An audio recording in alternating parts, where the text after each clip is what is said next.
നമുക്ക് സെയിൽസ് രണ്ട് തരത്തിൽ ചെയ്യാൻ പറ്റും. ഒന്നാണ് one two one. One two one എന്ന് പറഞ്ഞാൽ നമ്മൾ കസ്റ്റമറെ അടുത്തേക്ക് പോയി നമ്മൾ സെയിൽസ് നടത്തുന്ന രീതിയാണ് വൺ ടു എന്ന് പറഞ്ഞാൽ. നമ്മളെ തേടി പിടിച്ചു പോയി നമ്മൾ അങ്ങോട്ടും ഇങ്ങോട്ടും സംസാരിക്കുന്ന രീതി. രണ്ടാണ് വൺ ടു മെനി.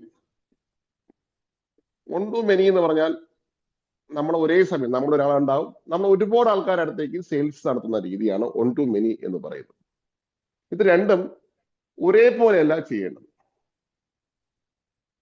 പൊതുവെ വൺ ടു വൺ ആണ് നമ്മൾ വളരെ കൂടുതൽ ചെയ്യാറുള്ളത്. പക്ഷെ ബിസിനസിന്റെ വിജയത്തിന് അത്യാവശ്യമായിട്ട് വേണ്ടത് വൺ ടു മെനി ആണ്. നമുക്ക് കുറച്ചുകൂടി ലളിതമായി പറയുകയാണെങ്കിൽ സെയിൽസ് രണ്ട് തരത്തിൽ ചെയ്യാൻ കഴിയും. ഒന്നാമത്തെ ഒരു രീതി എന്ന് പറയുന്നത് ഹണ്ടിങ് എന്ന് പറയും. ഹണ്ടിങ്, വേട്ടയാണ്. അതായത് നമ്മൾ കസ്റ്റമറെ പിറകെ പോയി കണ്ടെത്തി അവരെ നമ്മുടെ അടുത്തേക്ക് കൊണ്ടുവരുന്ന രീതിയാണ് ഹണ്ടിങ്. ഒരു ബിസിനസ് ആരംഭിക്കുമ്പോൾ ഹണ്ടിങ് മാത്രമേ ചെയ്യാൻ കഴിയൂ. പക്ഷെ ഹണ്ടിങ് മാത്രമുള്ള ഒരു ബിസിനസ്സുകാരനാണെങ്കിൽ അവൻ പരാജയപ്പെടുന്ന ബിസിനസ്സുകാരനായിരിക്കും. ശ്രദ്ധിച്ച് മനസ്സിലാക്കേണ്ട ഒരു കാര്യമാണ് ഹണ്ടിങ്. നമുക്ക് ഹണ്ടിങ് വേണം, ഹണ്ടിങ് വേണ്ട എന്നല്ല ഞാൻ പറഞ്ഞതിന്റെ അർത്ഥം. ബിസിനസ് ആരംഭിക്കുമ്പോൾ ഒരു ബിസിനസ്സുകാരന് ഹണ്ടിങ് മാത്രമേ ചെയ്യാൻ കഴിയൂ.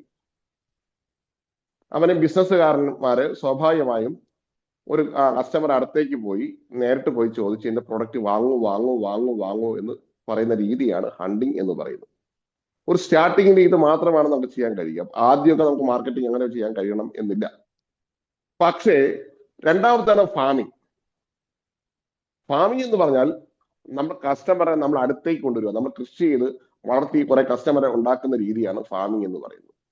നമ്മൾ മാർക്കറ്റിംഗ് നടത്തി നമ്മുടെ അടുത്തേക്ക് കസ്റ്റമറെ കൊണ്ടുവരുന്നതാണ് ശരിക്കും പറഞ്ഞാൽ ഫാമിംഗ് എന്ന് പറയുന്നത്.